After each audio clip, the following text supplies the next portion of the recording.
Welcome to the Rotary Club of Hudson. My name is Tom Tobin, president of the club, and we're thrilled to have you join us today. This meeting broadcast is available on HCTV as well as our Rotary of Hudson YouTube channel. Our club meets weekly at Laurel Lake for breakfast on Wednesday mornings from 7:15 to 8:30. Come out and join us for a meeting. We would love to have you as a guest. To learn more about Rotary, our club, and the impact we're having on our local community and the world, visit our website, rotaryhudson.org. Enjoy the meeting today and help us share the message that Rotary connects the world. Ron Strobel. Okay. Good morning, everyone. Welcome to the Rotary Club of Hudson. Good morning, Ron. Good morning, Ron. Our invocation this morning is by Jim Ahern. Thank you. This is a prayer for 2020. Let us pray. May we who are inconvenienced always remember those who have lives at stake. May we who have a few risk factors remember those most vulnerable. May we who have the possibility of working from home remember those who must choose between preserving their health and making their rent. May we who have some flexibility to care for our children when their schools close remember those who have no options. May we who have to cancel our trips remember those who have no safe places to go. May we who are losing some security margin in the tumult of the economic margin remember those who have no margin at all. May we who are quarantined at home remember those who have no home. As fear grips our world and our country, let us choose love during this time when we cannot physically wrap our arms around each other. Let us find ways to be the loving embrace of God to our neighbors. Amen. Amen. Amen. That's a good one, Jim. That was quite moving, actually. Very good. And now to lead us in the pledge and the four-way test, Dan Williams. Would you please join me in the Pledge of Allegiance? I pledge Pledge allegiance allegiance To the to the flag flag of the United States of America and to the republic for which it stands, One one nation, nation, under God, indivisible, indivisible, With with liberty liberty and justice for all. for all. And then the four-way test of the things that we think, say, or do. First, Is it the is truth? the truth. second, Is it fair to all concerned? third, Will it build build goodwill and better better friendships? friendship, and fourth, Will it be will it be beneficial beneficial to all concerned? Thank you, Dan. And I'm not sure if we're doing music, but I'll turn it back over to Tom, our president, Tom Tobin. Okay, thank you very much, Ron. Very good.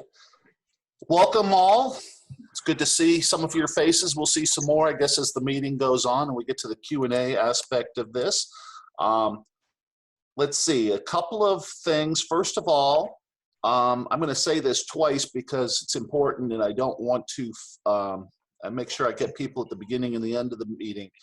Donna has let us know that the link for the Zoom meetings, the weekly Wednesday morning Zoom meetings, will probably change. I think at one point I was telling people we would be using the same link week after week. That's probably going to change. So please keep an eye out for the email that I send out every week and use that link to access that week's meeting. Okay, so that's it, number one. Donna, do we have a restaurant of the week this week?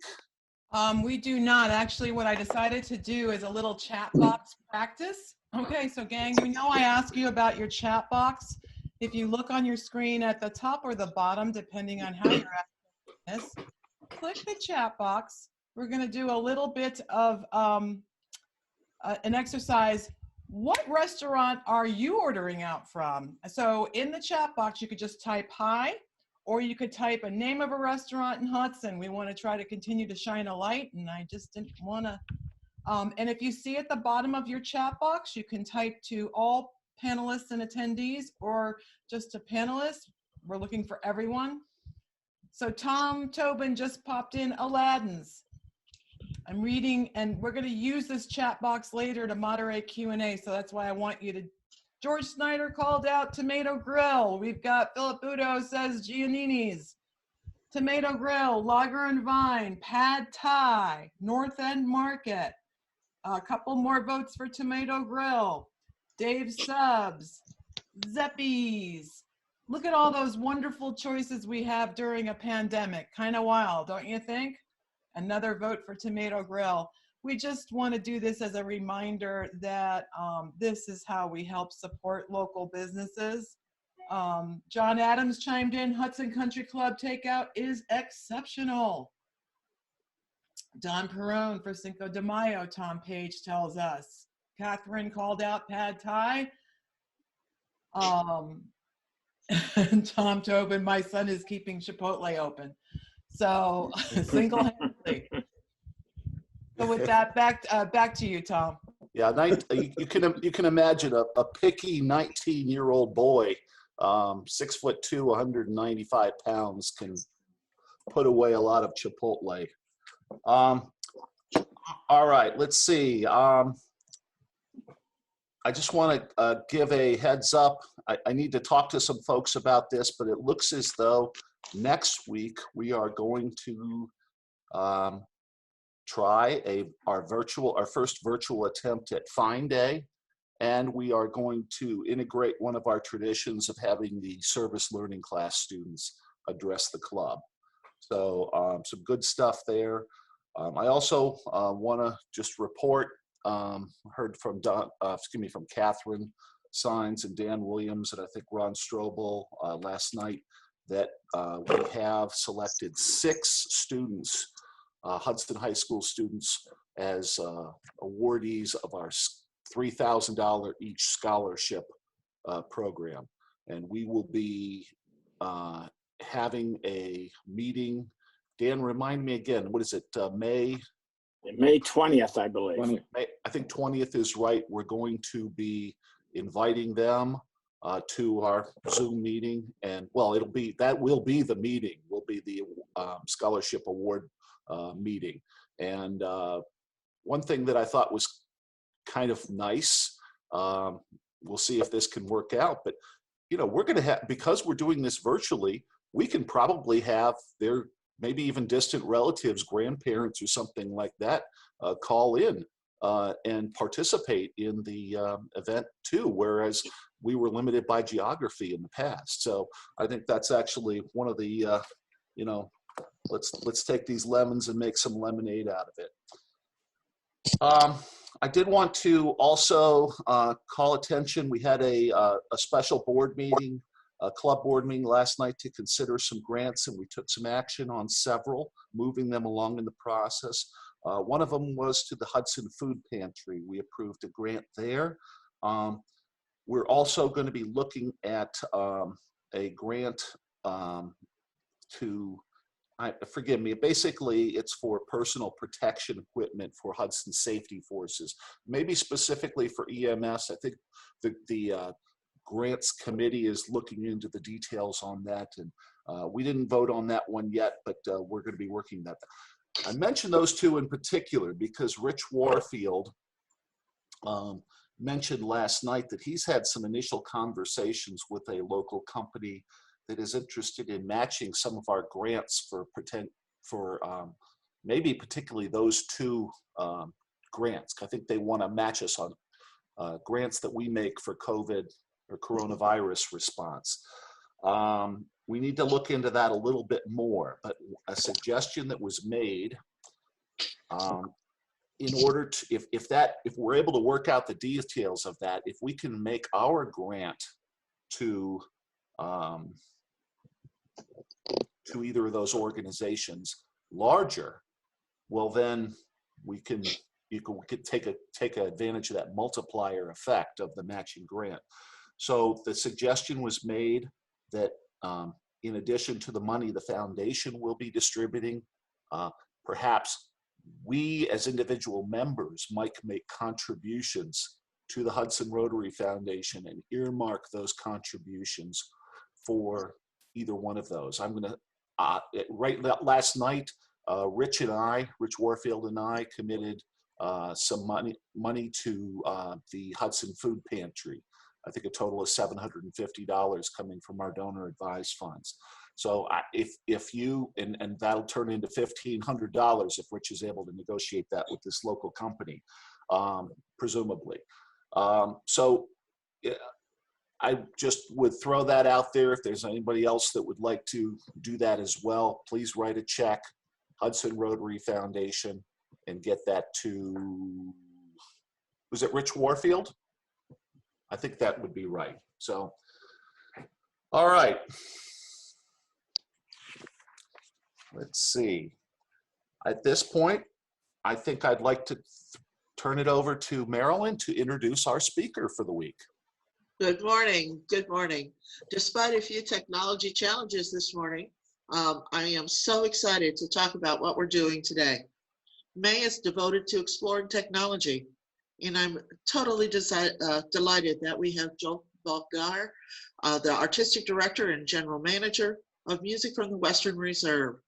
He joined that organization in July of 2019 and will be our speaker today. He brings a unique twist to his artistic life with his award-winning film series, Living the Classical Life. The series is entering its 10th year with a collection of more than 90 episodes available via its website and YouTube. It has generated universal praise for its quality, its depth of research, and ability to show the human side of an artist with rarely heard stories of how they became who they are today. His two-time TED Med presentations in San Francisco were broadcast into 164 countries to more than 172,000 people. Mr. Bognar graduated from the Cleveland Institute of Music in 2007. He won the prestigious Artist Presentation Society auditions in 2009 and was later featured in 2 appearances at the Dame Mira Hess Memorial Concerts in Chicago, near his hometown of Urbana, Illinois. In 2012, he made his Berlin sold-out debut as the Young Euro Classical Festival, and he is the recipient of an International Festival Grant Society grant. But his work as a performer and author have been featured in International Piano, The Examiner, The Washington Post, and on his blog. In other words, he's redefining through innovative use of technology what it means to be a musician in the 21st century. Welcome, Zsolt. The floor is yours. Well, thank you so much, Marilyn, and thank you to all of you for having me and for tuning in. As I mentioned earlier, for those of you just joining us, 7:30 a.m. is an unusual hour for musicians, generally speaking, but especially these days with the quarantine hours. Yeah, I've typically been staying up pretty late, as a lot of my musician friends and colleagues have been, and just I hope first of all that all of you have health and safety on your side. And here I am, just in my house here in Forest Hill in Cleveland, and I have my piano, and so I can practice at any hour. Now, I do have a quick question for you here, Marilyn, if you're still here. I'm just wondering for any of the moderators here. It's for me here. I'm here. Yes, hi, Donna. Yes. So if you see share screen at the bottom or top of your screen, if you click that, we'll see what's on your desktop. I think that was how we were going to run slides. Yes, absolutely.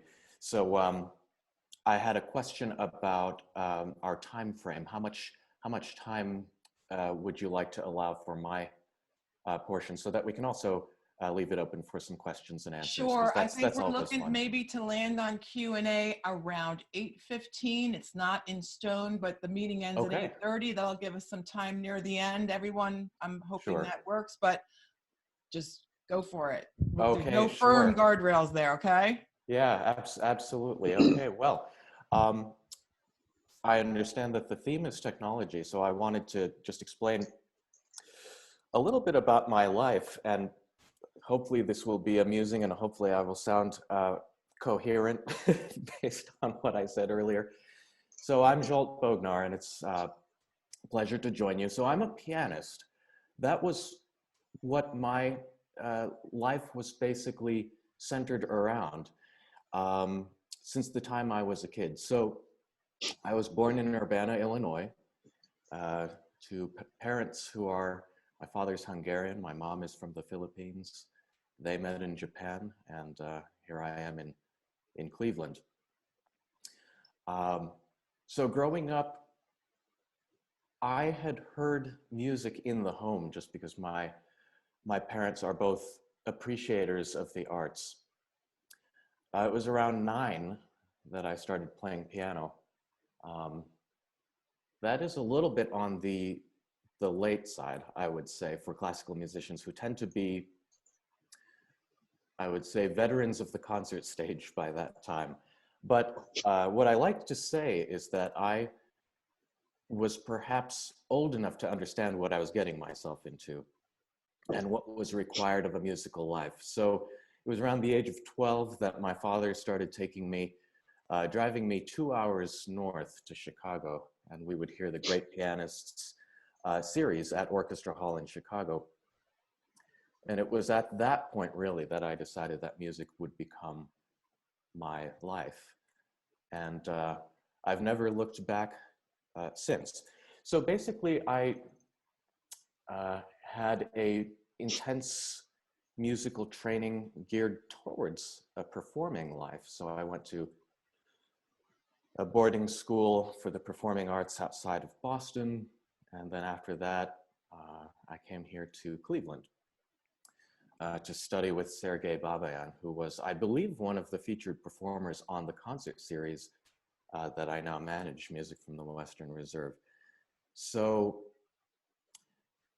at some point, I never would have imagined that my musical life and life otherwise would have taken these turns that I'm seeing now. So this show, Living the Classical Life, started out as an accidental project that was unrelated to what it is today, and it's accidentally become a globally recognized brand. So Living the Classical Life is basically a conversation show with musicians, performers, not performers, teachers, record producers, presenters from all around the world, many of whom I admired growing up or collected their recordings.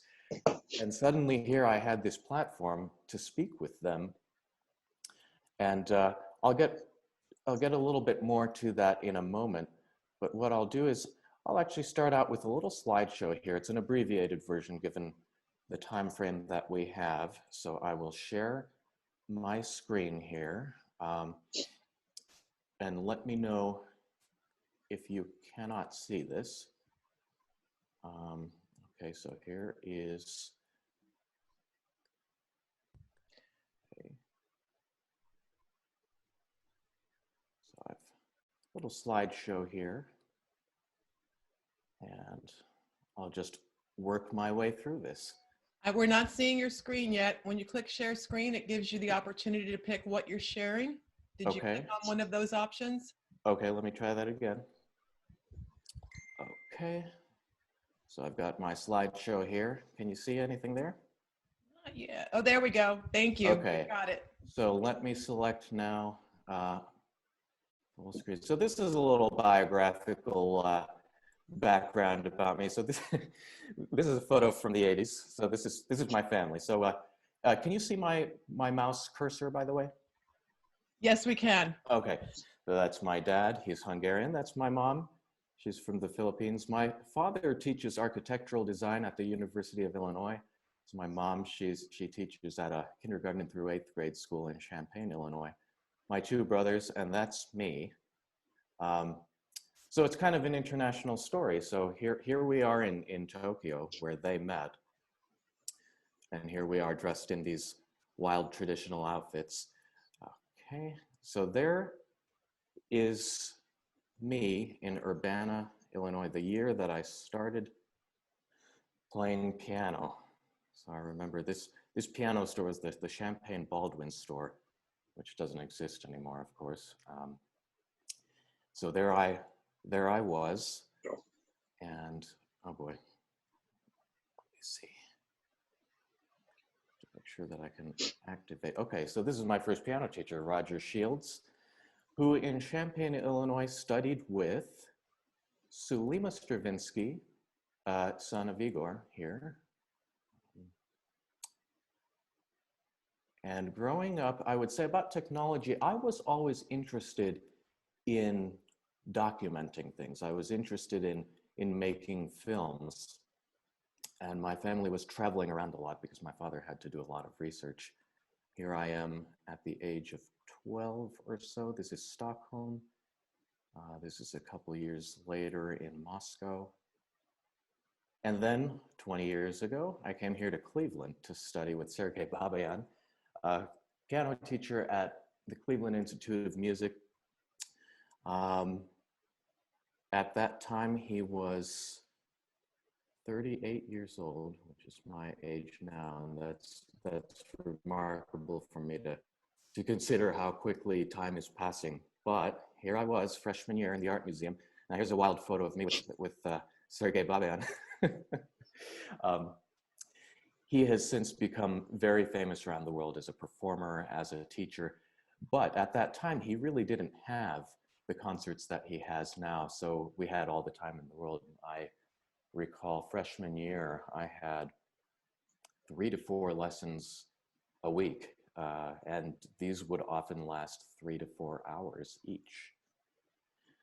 So after I graduated, I started performing around the world. Here's me, speaking of Ohio, this is with the Dayton Philharmonic.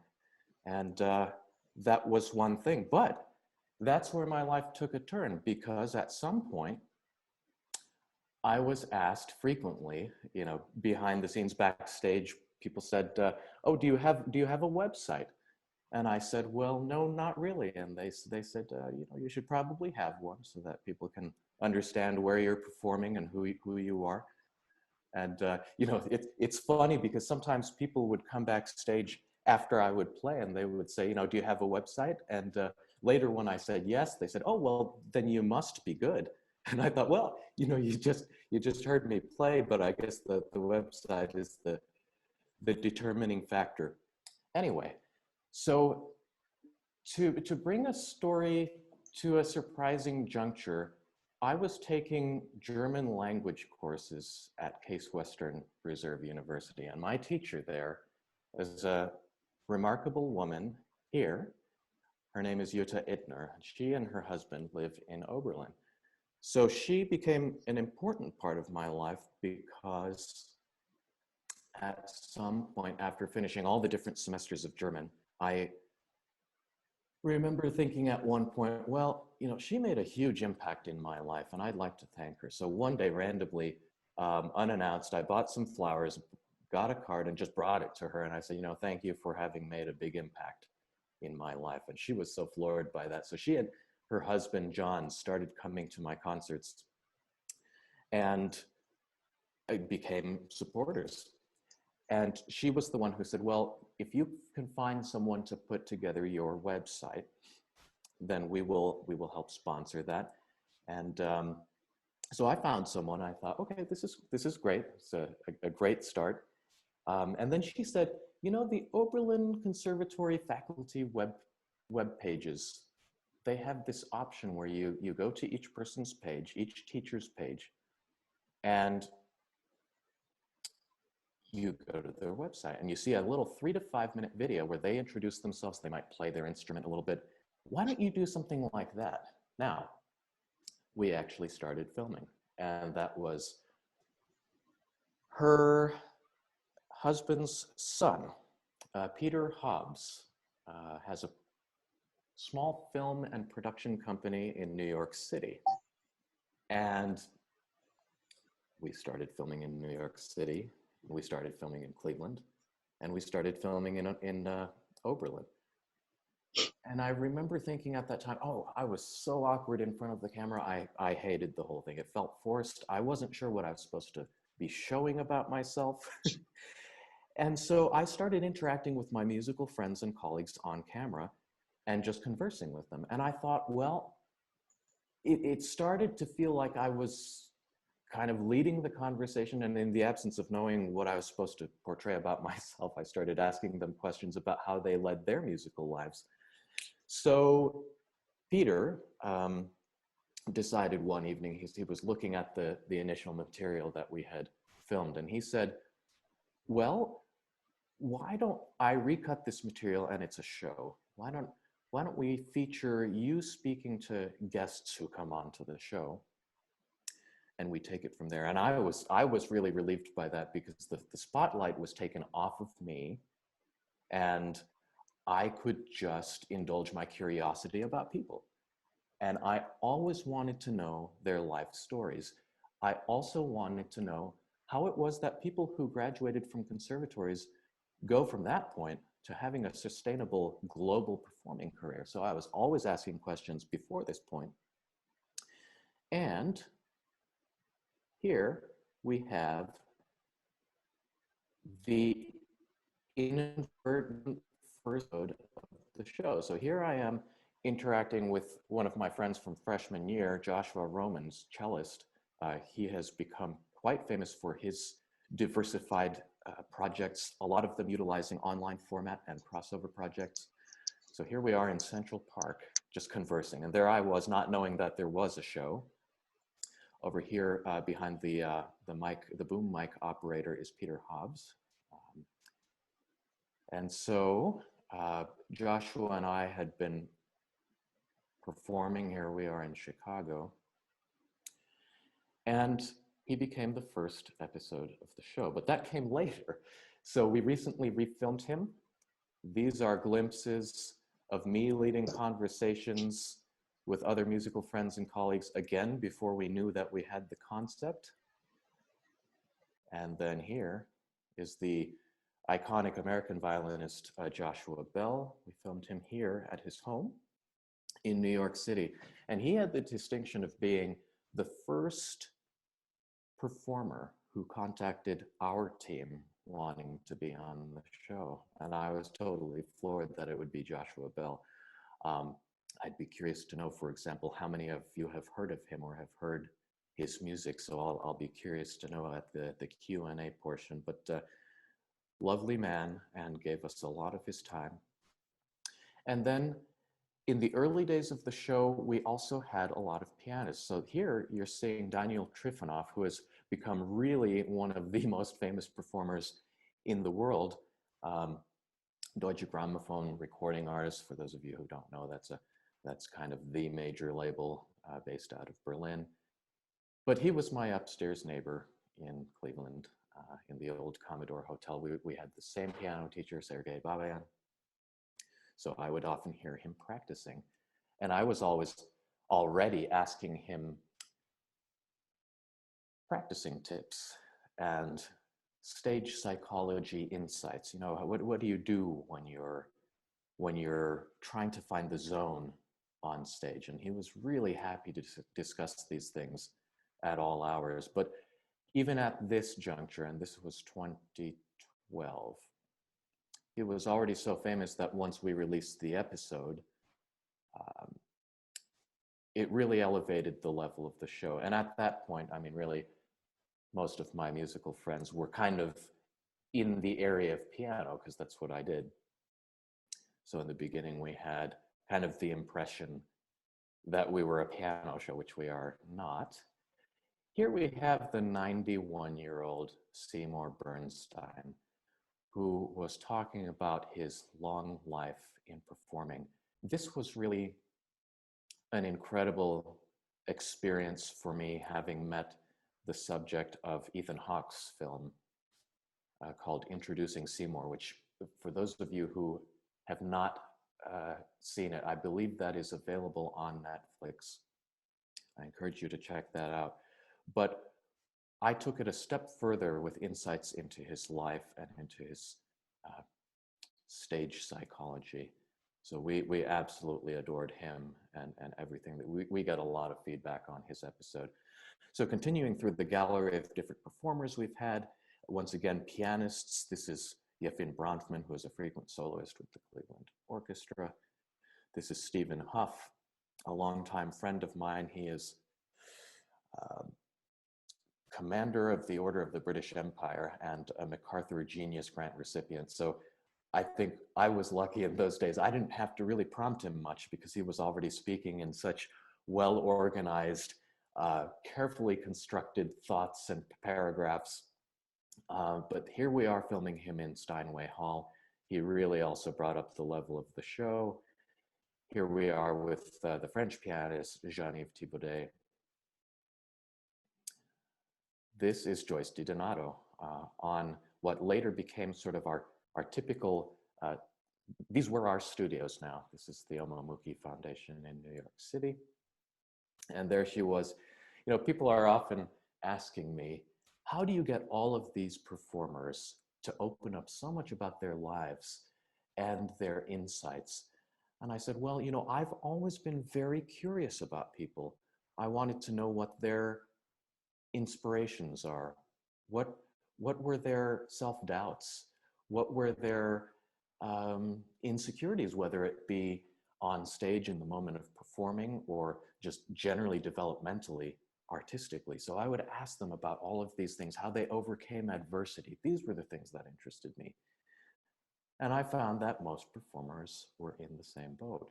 We didn't find a single person, with the exception of violinist Rachel Barton Pine, who didn't suffer from stage fright, but with the caveat that she gets very nervous for public speaking. So she can relate on that level. Here we have the young star of the New York Metropolitan Opera, Nadine Sierra, and her insights into life and just taking a sort of a step back and finding a perspective. This was just so wonderful for me, refreshing perspectives that really helped me in my day-to-day life. This is the German violinist, Grammy-winning violinist, Anne-Sophie Mutter, and here we are filming her at Carnegie Hall. This is Marc-André Hamelin, the French-Canadian super virtuoso pianist. This is from an episode we are soon to release. This is the Italian conductor Gianandrea Nozeta.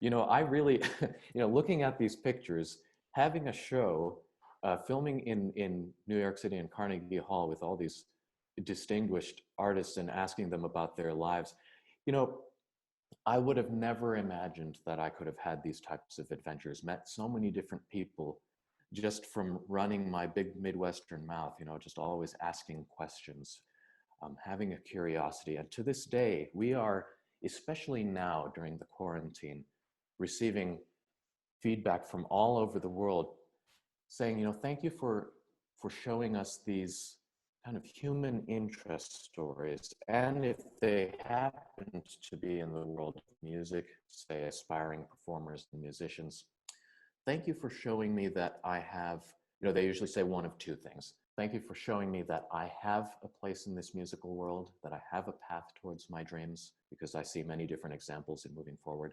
And secondly, thank you for showing me that I'm not alone in my struggles.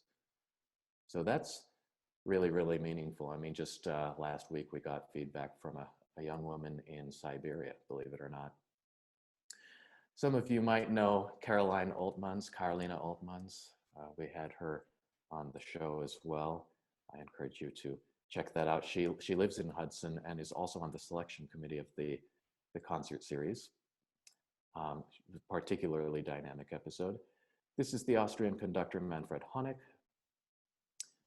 the American pianist Emanuel Ax, filmed here in my living room, actually, here in Cleveland. This is Elisa Weilerstein, whose musical parents are illustrious sort of former teachers of the Music Institute. I believe they're out in Boston now.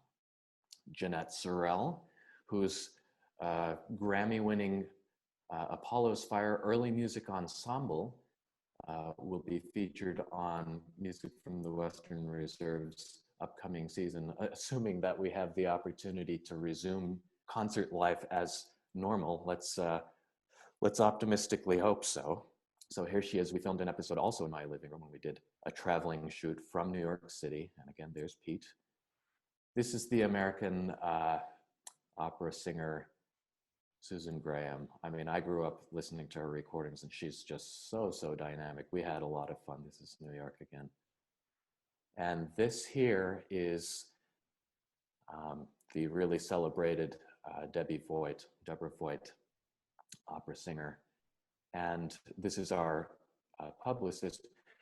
So Debbie Voigt, this interesting thing, is we try to appeal to a wide audience, and I try to make it so that people who are not versed with a musical background will still find this interesting. So for example, she wanted to talk her whole episode about her struggles in life with addiction, weight, difficult relationships, but not gratuitously. She would talk about how that related to her art and how tapping into her own self helped her become who she was artistically and later humanly. So if I look tired in this photo, it's because I had stayed up 72 hours making this shoot come together and work because it was about to fall apart at every juncture. Let's see, and I know that I'm coming up on the agreed time of 8:15. I have a few more slides. This is Nathan Gunn, and he's the bass baritone, also celebrated all around the world. Time magazine called him, this was People magazine, called him one of the 10 sexiest men alive. But anyway, he's in my hometown of Champaign. His 5 kids go to my mom's school, and we filmed him at home. And that was an extraordinary experience for me. This is Vladimir Ashkenazy in my living room. And I grew up listening to his recordings, collecting his recordings since I was a kid. And there he was. This was a still from his episode. This is a still, some sets photos from our most viewed episode. This is the pianist Yuja Wang, who is a superstar. Now, coming up in a few days, we will release our first episode with a non-classical guest. And this is the Broadway star Melissa Errico in conversation and performance with her father, Dr. Michael Errico, who is an amateur pianist. What this has resulted in, because of my online and technology-based platform for me as a pianist, is that I realized that my interests in speaking to people, my interests in writing, meant people were paying attention in ways that I couldn't imagine. So here I was with the legendary Martha Argerich. This is Sergei Babayan, my teacher. This was Lugano on a live telecast. I was turning pages for them. I wrote about the experience of observing their rehearsals, and I kept a blog, and lots of people saw that. Here they were. And then led to, around the same time, a lot of things started to take off for me. This was my TED Talk in San Francisco. This was the Palace of Fine Arts. And I talked about music and the composers and how it relates to mental health and my own life. That led to a related presentation. Here's Renee Fleming, the opera singer. This was in Miami a year ago. At the same time, I recorded my first album. This was in Berlin. And I was filming the little promo. I always loved technology and being part of the process and just seeing the ways in which this could integrate into my musical life. And you can see here, Alec Baldwin. So as the level of my visibility increased, I was also being asked to do different things that I could have never imagined. I was asked to write for this occasion, for Piano Fest in the Hamptons, which I also helped to run. I was asked to write his script for leading this event. So imagine me growing up and seeing his films and his shows, and I thought, okay, now I get to write a script for Alec Baldwin. Well, that was amusing. This led to a lot of unexpected things. This is Giorgio Armani. They decided that I needed to always wear their clothes for any public event that I did. So I thought, well, gee, I mean, you know, classical musicians, you know, they operate off of classical musician pay, which is not usually enough to be able to afford Armani. So I thought, oh, well, okay, I guess I'll wear some Armani clothes. So that was fun. I've been asked now to go around the country and talk at filmmaking classes. This was the University of Illinois. And so I did other things. Social media was another way to reach out. And I did do this too. This was the top of a mountain in Austria, and some friends dared me to play a concert for cows.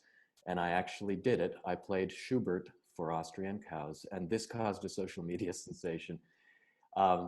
In any case, so that's the end of my slideshow. That's just a very, very brief glimpse into, let me see if I can pull this up here and stop sharing my screen and come back. There you go. You're a regular pro here. And Thank you. I'm going to remind everyone the chat box. If you have questions, we're going to use that to moderate Q&A. Tom and Marilyn, if you could kind of kick in, and John Adams is the first in line in our take a number Q&A. So Marilyn, Tom, can you unmute yourselves? Thank you for letting me share this abbreviated story, and I hope that we can get to some questions and answers, and I'll be happy to answer what I can. And oh, is that Ben Rexroad over there?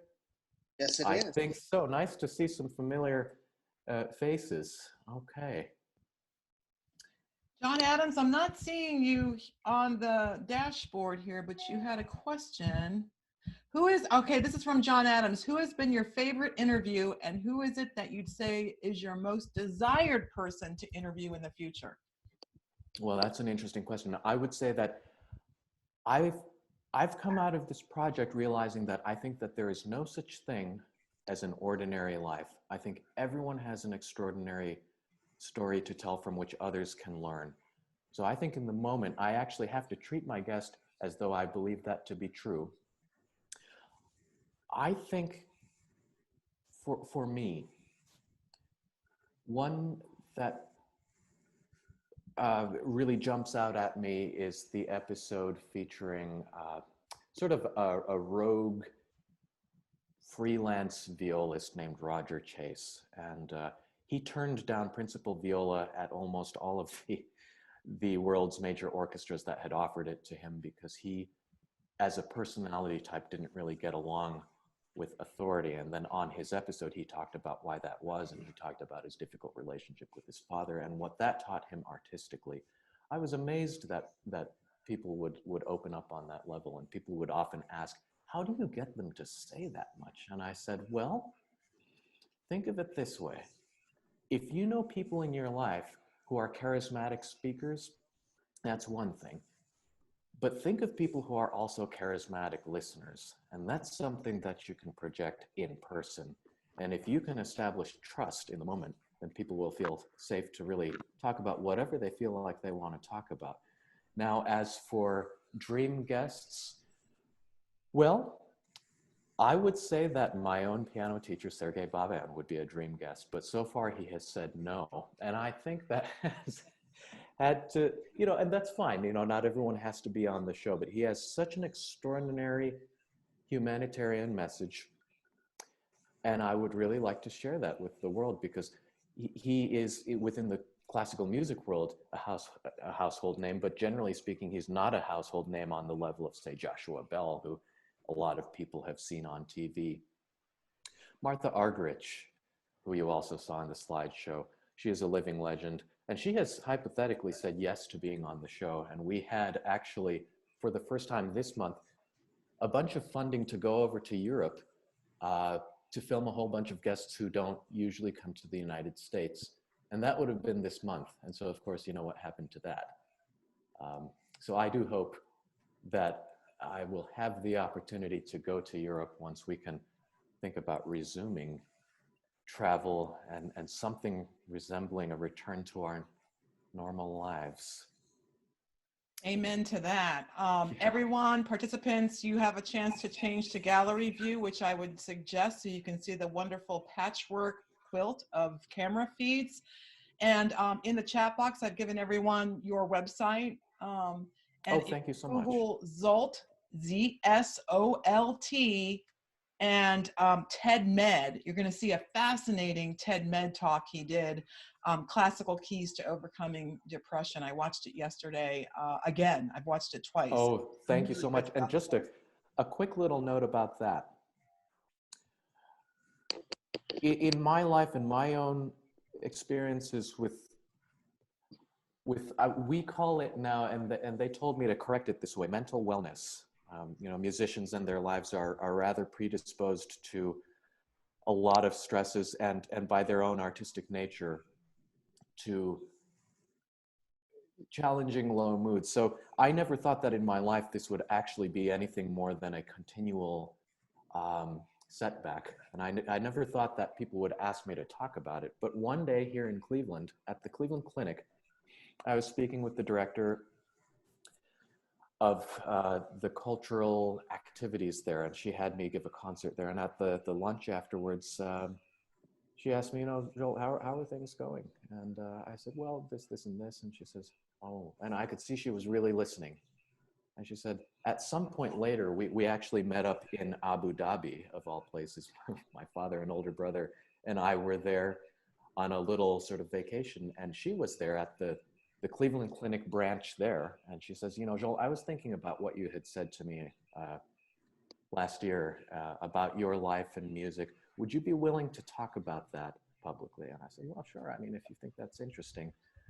And so I remember they had me talk to an international doctors conference at the Cleveland Clinic. It was the it was the Intercontinental Hotel in Cleveland. That was the first thing. And there were 700 doctors from all around the world. And I thought, oh, wow, okay. Are they really going to find this interesting? Well, I performed. I talked about my life. They laughed at all my stupid jokes. And I thought, wow, I'm really having fun. And a lot of people seemed moved by this. At that point, it was the TED folks who heard about this. And they said, Joel, we heard that you gave this talk that people really enjoyed. Would you consider giving a TED talk? And actually, they had me give 2. And so I did that, and that led to this whole sort of subset of activities in my life concerning wellness. And that has been really meaningful, because that still that I showed you, me speaking, I was giving that presentation together with Renee Fleming. There was a man who had seen that photo, and he himself was a well-known, actually, neuroscientist. He contacted me because he was not in a good position in his life. He wasn't well. And he had seen that photo on social media, and called me and had me connect him with some resources, and later said that saved his life. Now, that's the 3rd time that that's happened, just based on my visibility of these only somewhat related projects. And again, these are things I could never imagine being in conservatory as a pianist, having my own selfish, you know, self-centered, you know, I want to be a pianist and performing around the world. And there I was. There was this man who needed some help. So there that was. What a wonderful story. James Field, you're the next question. And I think looking at the time, we might have time for one more, possibly. That's it. James, go. So, given that this stay-at-home could extend, or you know, we may not be able to fully go to concerts, do you think that there's a subscription model that can work over the internet that could sustain orchestras? That's a difficult question, because I've spoken with presenters and consultants in the music world from all around the world, and most of them are guessing that normal concert going life will not resume until fall of next year. And they think that within that time, 3/4 of orchestras in the world will fold altogether. So the question is, how do we provide content to all the people who will continue to love music? It remains a big question mark. Because if you go online these days, and especially with social media, you'll see that there are all these musicians around the world who don't have anything to do. All their concerts have been wiped, their calendars have been wiped clean. So they're putting out a lot of free content. So if that's there, then how do we get people to find a sustainable business model in going forward? I don't think anyone really knows. The Mainly Mozart Festival in Miami has just asked me to host all of their online broadcasts just because they've seen my show. So that's one thing that I feel lucky to be in a position to do that. I think that most musicians don't find themselves quite as lucky. So I'm really, my sympathies go to all of them. As for orchestras, yeah, you'll see that, for example, the Met Orchestra did a broadcast where all of them performed at once on a Zoom meeting. And I think that's quite a spectacular stunt, but I don't think every orchestra has the ability to do that and to get their audiences to pay. So if you hear of your starving artist friends, find some way to support them and at least offer your, your sympathies. Tom and Marilyn, we're on the last 2 minutes. I'm tossing this to you. Okay, Marilyn, do you have anything you'd like to add? This has been absolutely incredible. I'm so glad that you agreed to join with us today. Absolutely. I think we're getting a sense of perhaps what you're anticipating from music from the Western Reserve. Do you want to share anything further about that? Well, thank you so much, first of all of you for tuning in, and I hope that there's been something interesting of what I've shared about my kind of unusual, wild life. And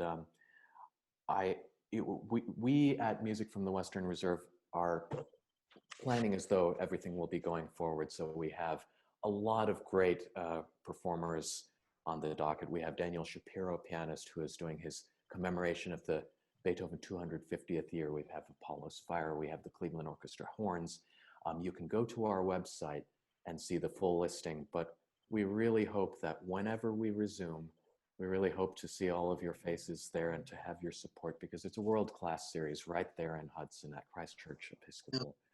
And we will be going into our 38th season, and we hope that it will be starting September. And if not, then we'll see what we can do to adapt. But in the meantime, I really, really appreciate everything that all of you do. I hope that at some point we can all meet up in person and to look back and realize that this time is now behind us, hopefully soon. Let's look forward to that. That's that. And you will have an invitation to come to our club, and we'd love to meet you personally and shake your hand and congratulate you for all what you're doing. It's an amazing thing. And I love this because I when we're doing this, I'm able to check out like his website without appearing as rude as we do at a physical meeting, by checking out my phone while the speaker is talking.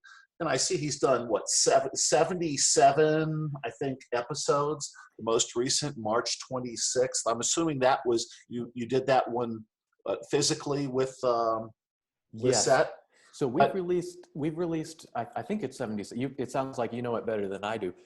We've actually filmed now almost 100. And so coming up next year, we'll be on our 10th year and our 100th episode. So it's, again, a totally unplanned project. I never thought, let's have a show and I'll be the host. Never would have imagined that, but it sort of was the natural extension of my curiosities, my desire to connect with people, and with the help of technology.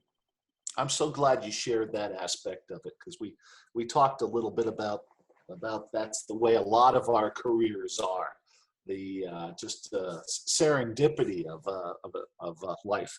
So, hey, well, thank you very much. If there is nothing else for the good of the order, anybody see anything? I'm afraid I can't see my chat right now. If not, I'm going to declare. Oh, Ron Strobel wants to make sure that everyone sees his. I guess that's a Paul Harris badge. Make sure you're wearing your pins next week, because I know Ed Sogan will be paying close attention to that. Okay, so that's it for this week. Keep an eye out from my email again. Use the link in the email. Do not use the old link. We're going to use the new link that's in the email that I send you an invitation for next week. With that being said, I declare this meeting adjourned. Thank you so much. Thank you to all of you. Thank you.